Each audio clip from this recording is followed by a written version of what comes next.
بسم اللہ الرحمن الرحیم۔ السلام علیکم کلاس 4۔ آج ہم پڑھیں گے آسان سے ہندی چوتھے درجے لائے۔ آج اس میں ہمارا سبق ہے سبق 55 وطن سان پیار، یعنی کہ آج ہم اس سبق میں وطن سے محبت کے بارے میں، وطن سے پیار کے بارے میں پڑھیں گے۔ وطن سان پیار فطری گالا ہے، ماڑو جتے جاؤ پلیو وڈو تھو اتاں جو گالیوں ہک کان کھیڈن پکونا وسرندیوں نہ پان سگورن صلی اللہ علیہ وآلہ وسلم جنہن مکے ماں ہجرت کری مدینہ آیا تب مکے کے ڈاڈو یاد کندا ہا۔ پان سگورن جو فرمان آئے تا وطن سان پیار کرن ایمان جو جزا ہے ایمان واضح تھیو تا ساگی با پنہنجی وطن سان پیار کرن گھرجی۔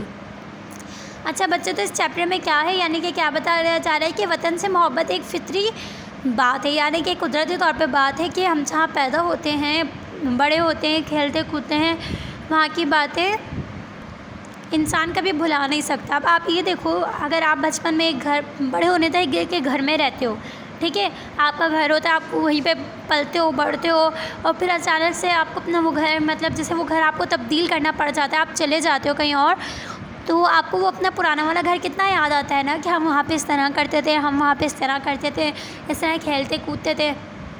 تو اسی طرح یہ وطن سے ہماری جو محبت ہوتی ہے وہ ہم نہیں وہ قدرتی طور پہ ہوتی ہے اور وہ بھلائی نہیں جاتی ہے۔